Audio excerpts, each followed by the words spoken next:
Good evening. Yes, it is about 8 o'clock p.m.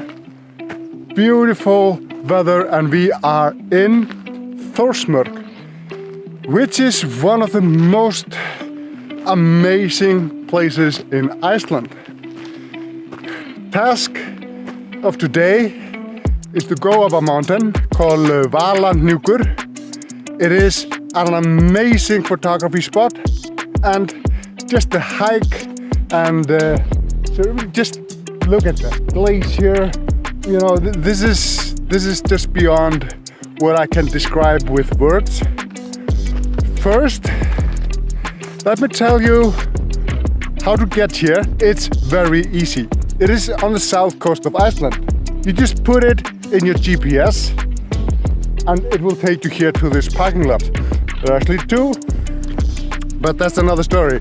They all lead to the same thing basically. But there are a few things you need to know about driving up here. You cannot just take a rental car and drive here. You need, well, at least a reasonably good 4x4. And now I'm gonna show you why.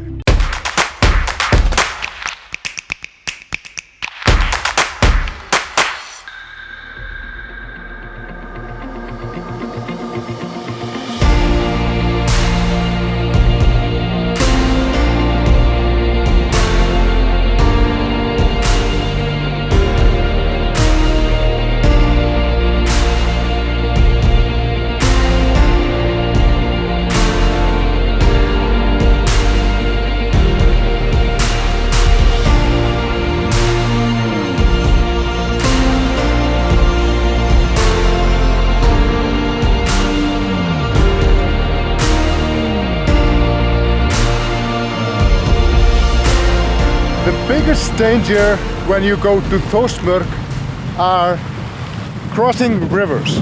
This really doesn't look like much, but it can be fairly deep. So it's not all about who has the biggest tires. That obviously helps. You need a 4x4, but you need to know how to do this. The most common mistake I see people do is cross over here, because it's in the top. Go up the stream, and if you go up the stream, there's a wave in front of your car. It pushes the wave, and you can flood the engine. Also, there's a lot of current here and big rocks. This rapids here means there are big rocks. I just saw a guy going here. He had a fairly big Jeep, so it wasn't really a problem. The thing is, the best way doesn't always look like it's the best way, because sometimes it's the longest way. This is the shortest way, not it. The best way is to go right. Let me go a little bit in the river, as far as I can, like this. The best way is to go there. You can see where the rapid starts there, that kind of small. Drive alongside.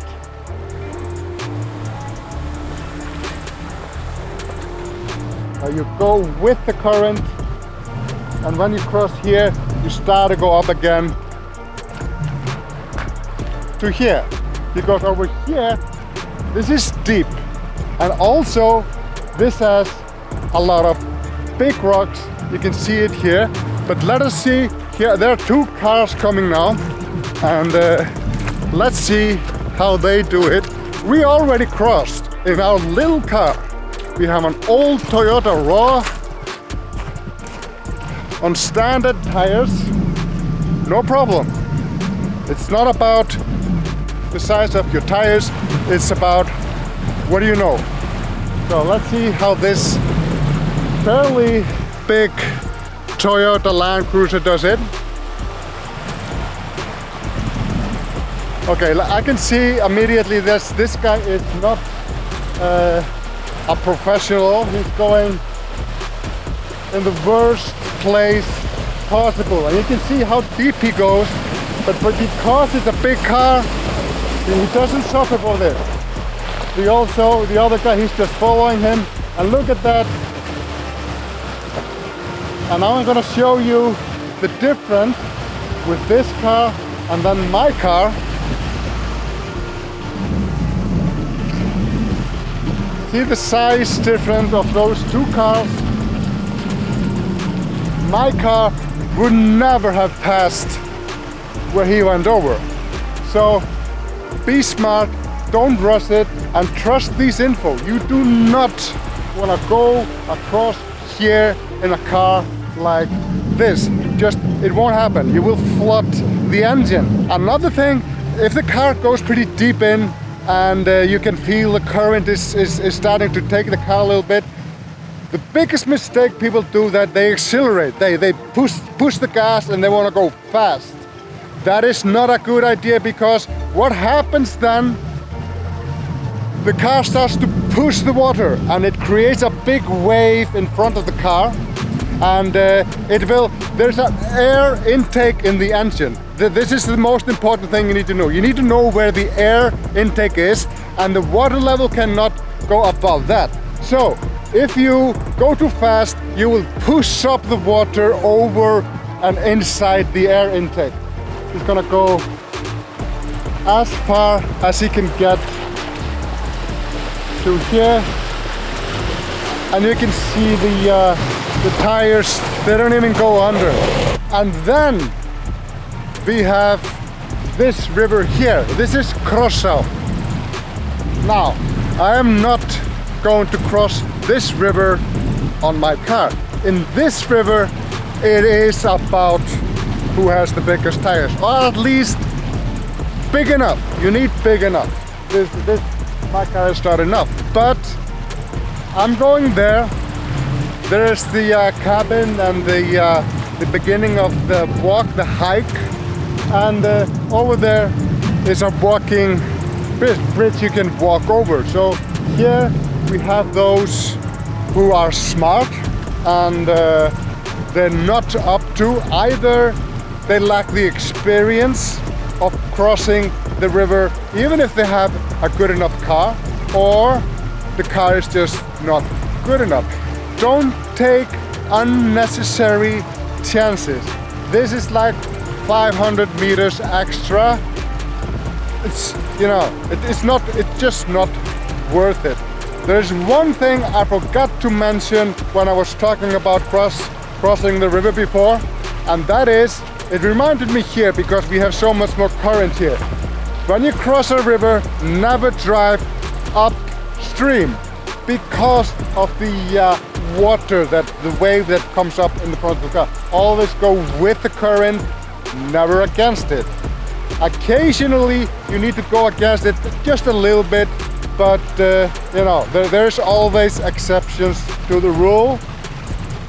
When in doubt, stop, wait, see others pass. See how deep they go. Don't trust the first car you see, because that guy might not know what the fuck he's doing. So look at a few cars crossing the river. Here's one guy crossing the mighty Krossá, and look at that. This is so much deeper than the other rivers were. Well done, sir. My little old Toyota Ra is gonna drown himself here. So, because we didn't drive across the river, we need to cross it on this footpath. But my dog here is not going to. My dog here is not going to cooperate, so we need to carry this little bitch. I can say that because it is a bitch. It's a female dog. No!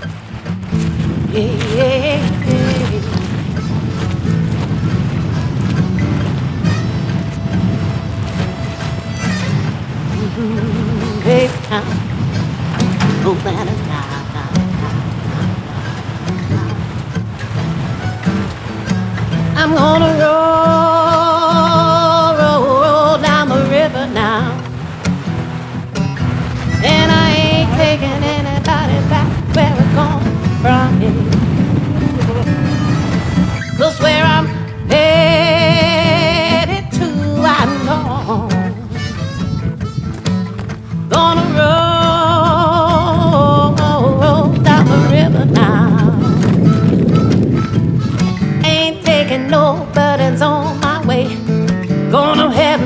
to the heavens, they gonna find my face by the swollen face of rolling on down the river now.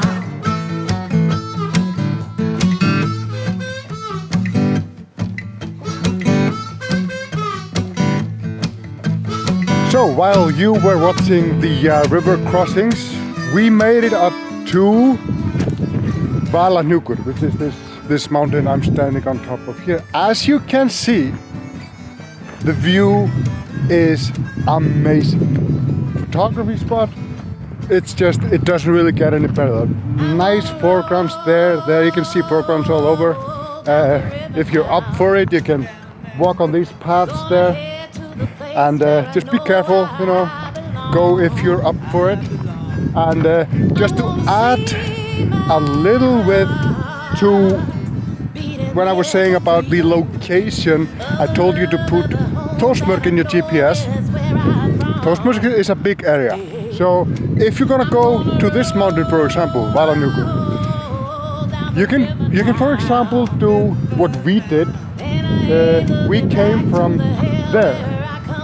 Straight down there is our car.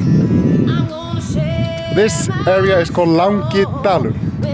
And if you wanna camp, a little further over there is a camping site, and that's called Krossá. And then on the other side, if you go and look down there's another place you can camp. There are even huts you can stay in. I think it's called volcano huts, I'm not sure, but I'll add it on the screen now. And it takes very similar time to walk from Dalur and Dalur up this mountain. I think it's about 2.5 kilometers. I heard that.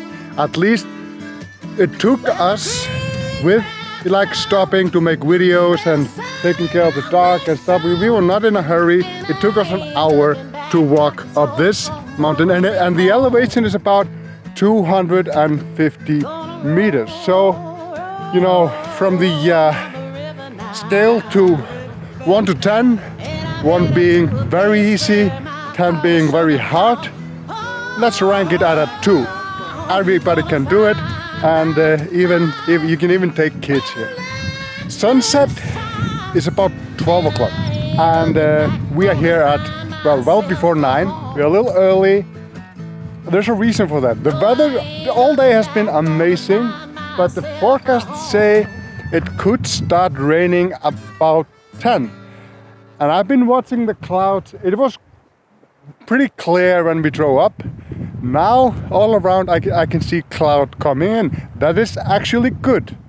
I'm not particularly interested in clear skies. You know, clouds add colors to my sunsets, but rain, too much cloud, they will just pack all those mountains and I won't see it. So I came early and I'm gonna find my frame set up, and if I see it's getting iffy, I will shoot, you know, a safety frame, and wait a little more and see if it gets better. On the other hand, if nothing amazing happens, the walk up here and the company I'm keeping is amazing, so it's all good.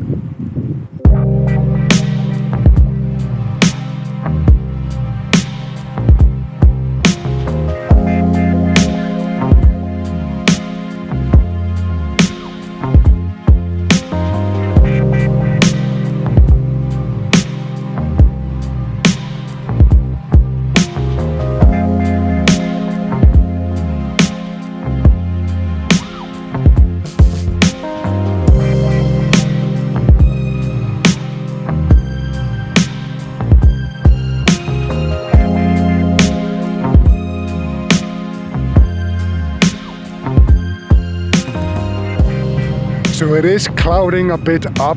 I started shooting, but just look at this. This is just so good. This is so good. And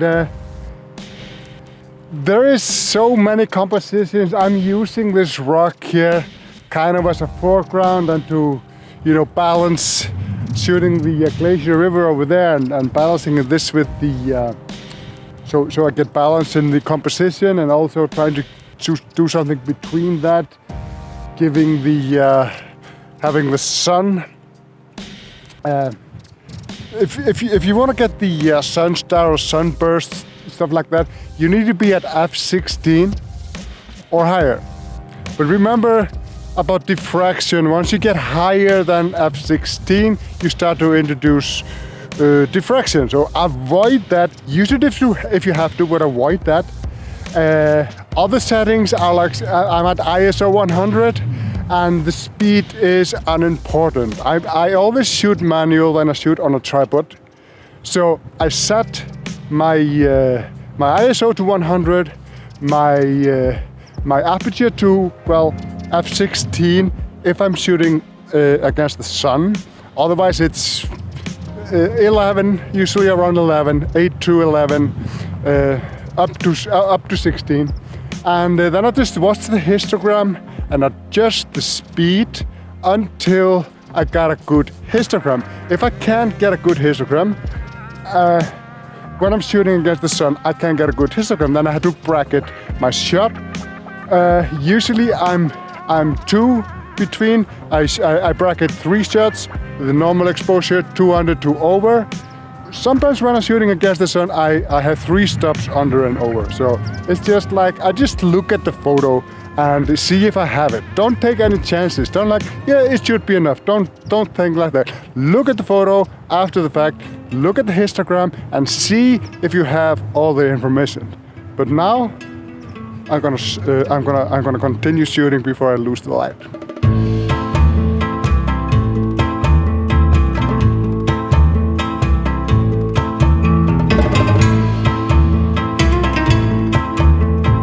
So the light is fading out, and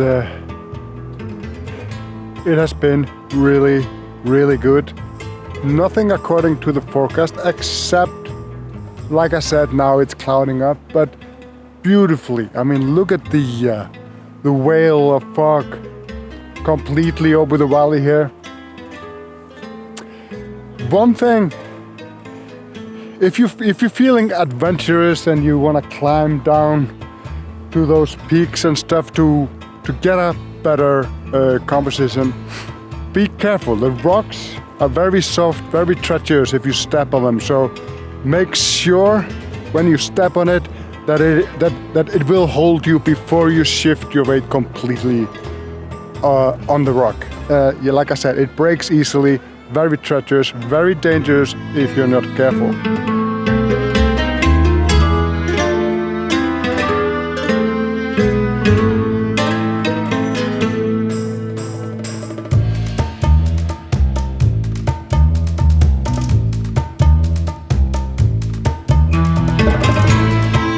Now I'm gonna finish up here, shoot while I still can, and then start my descent down to the car and the drive back to my hotel.